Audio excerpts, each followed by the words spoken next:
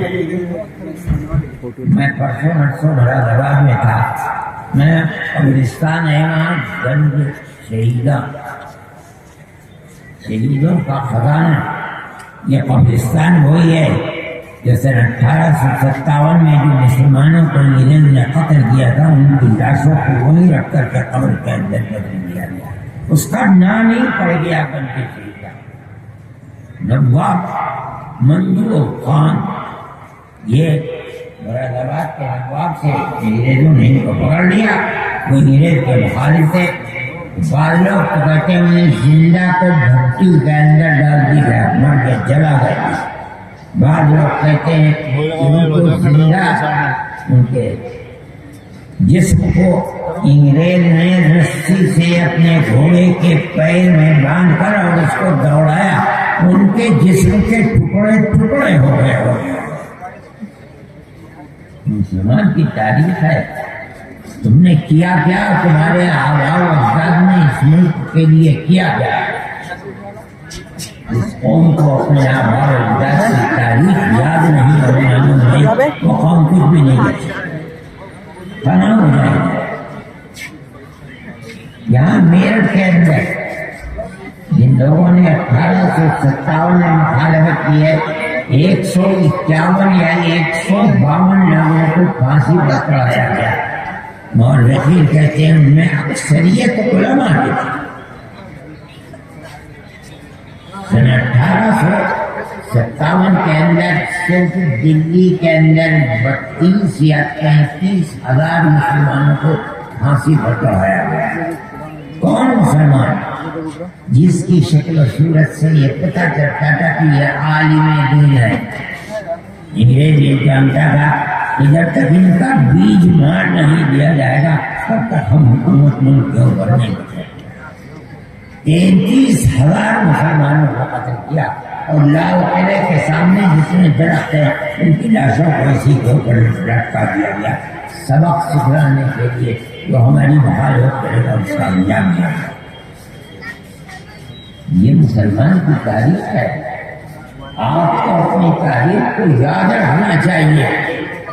آپ کو اپنی تاریخ نہ معلوم ہے. اور یہ بھی کیا ہے خدا جانے. اس زمانے کے اندر کیونکہ وہ انگریز کا زمانہ تھا اس لیے دارالعلوم دیوبند کی بنیاد رکھی گئی. اس کے نظام تعلیم اور نصاب تعلیم کے اندر مسلمانوں کی آزادی ملک کے لیے جو تاریخ ہے نصاب تعلیم میں وہ تاریخ نہیں رکھی جا سکی. اس لیے کہ 1866 کے اندر دارالعلوم آباد ہوا. قتل و غارت ولی کے دروازے کھلے ہوئے تھے. اس کے نصاب تعلیم کے اندر کوئی ایسا مضمون رکھنا کہ جس سے لوگوں کے اندر جہاد آزادی وطن زندہ رہے ممکن نہیں تھا. اس لیے وہ نصاب نہیں ہے. اس کا انجام یہ کہ ہم اور ہماری اولاد اس سے غافل. سنیے 1857 کے اندر جب اتنی بڑی تعداد قتل ہو گئی، اب مجاہدین آزادی ختم ہو گئے. آئندہ جہاد آزادی وطن کے لیے کون اٹھے گا اور کہاں سے لائیں گے لوگوں کو؟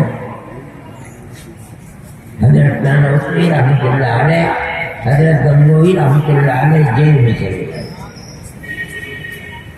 ان سب لوگوں نے مل کر کے خدا جانے کس طرح حاجی صاحب کو چھپتے چھپاتے بمبئی اور بمبئی سے جہاز میں بیٹھا کر مکے سے بہت عمر رسیدہ کے ان کو بھجوا دیا مکہ مدینہ۔ حضرت نانوتوی رحمۃ اللہ علیہ انگریز کی پکڑ سے رہی دیوبندی میں اور سر بزرگار میں، مگر ان کی پکڑ میں آ نہیں سکے۔ 3 سال تک مستقل ان کو تلاش کیا جاتا رہا اور مسلمانوں کی تباہی بربادی کے لیے دروازے کھلے ہوئے تھے، برباد کیا جاتا رہا۔ 3 سال کے بعد عام معافی کا اعلان ہوا۔ تب حضرت گنگوہی رحمۃ اللہ علیہ جیل سے نکلے اور حضرت نانوتوی رحمۃ اللہ علیہ باہر۔ لیکن آپ دیکھیے یہ لوگ باہر آئے، ابھی تک دارالعلوم دیوبند کا کوئی وجود نہیں ہے۔ ان لوگوں نے عجیب و غریب ماجرا دیکھا۔ باپ ہزاروں کی تعداد کے اندر قتل کر دیے گئے، کچھ چھوڑ کر نہیں مرے۔ ماں اپنی عزت و ناموس کی حفاظت کیے ہوئے گھر میں بیٹھی ہے، گھر میں کھانے کے لیے کچھ نہیں ہے۔ اپنے بچوں کو باہر نکالا، بیٹا بھیک مانگ کر کے لاؤ، جو کوڑی 2 کوڑی پیسے 2 پیسے مل جائے اس سے اپنا اور ہمارا گھر والوں کا پیٹ جائے۔ اس صورتحال کے اندر مسلمان نے 1857 کے بعد اپنی زندگی گزاری۔ کیا مطلب ہے اس کا سمجھو؟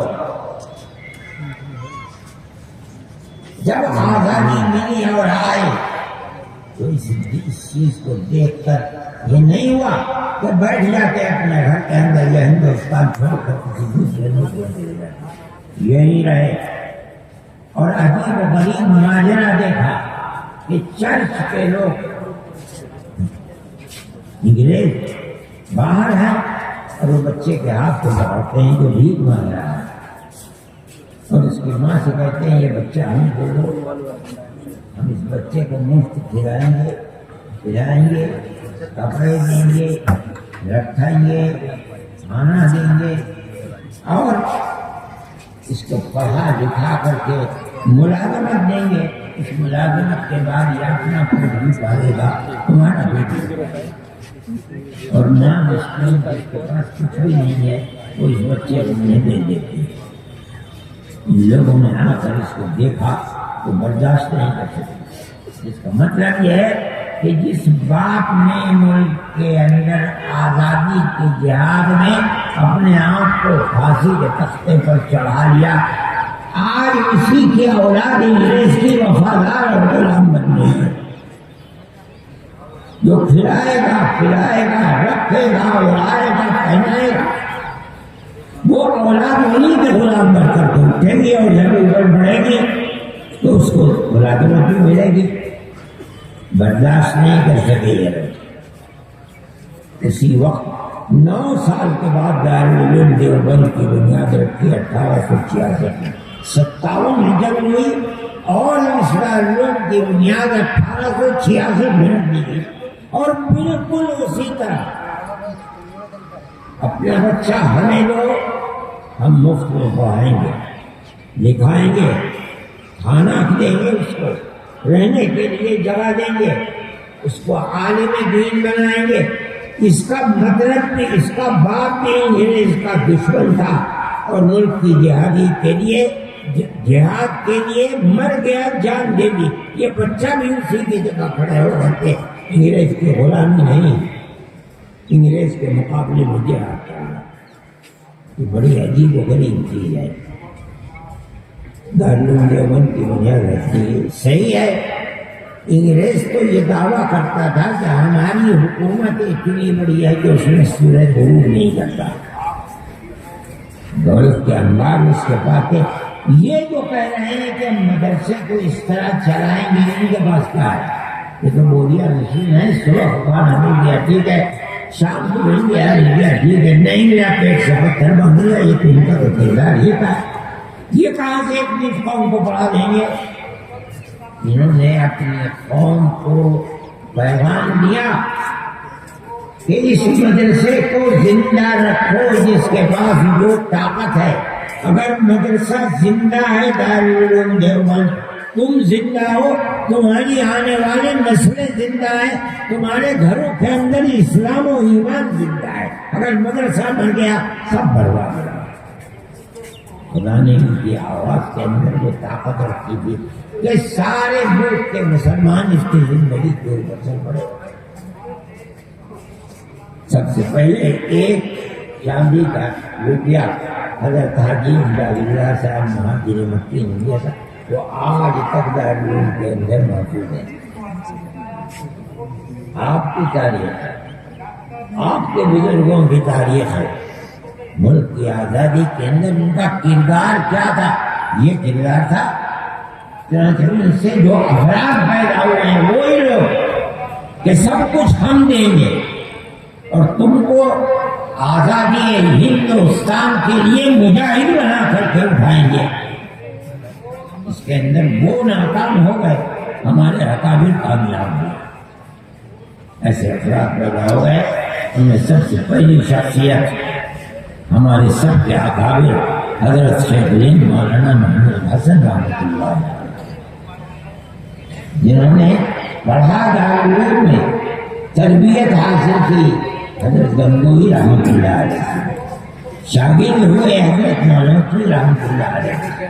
ان کے دلوں کے اندر جو آزادی وطن کا جوش تھا، اس آزادی وطن کے جوش کو انہوں نے اپنے اندر لیا اور دارالعلوم کی اسی چہار دیواری سے اتنے بڑے بڑے افراد کو پیدا کر دیا جنہوں نے اپنی جان آزادی وطن کے لیے دی.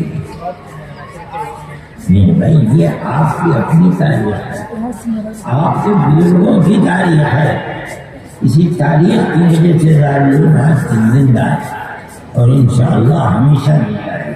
انشاءاللہ. میں کہتا ہوں جتنے مدرسین ہیں وہ صرف تعلیم کے لیے ہی نہیں بنائے گئے تھے، بلکہ وہ آزادی وطن کے لیے مجاہد پیدا کرنا اصل مقصد تھا.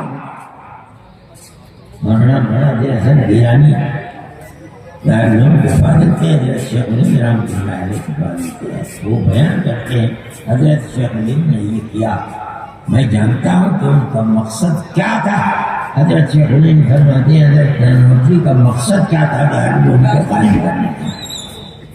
یہ کہنا چاہتے ہیں کہ صرف تعلیم نہیں بلکہ ملک کی آزادی کے لیے مجاہد پیدا کرنا ان کا مقصد تھا، اور اس مقصد کے اندر 100% کامیاب ہے.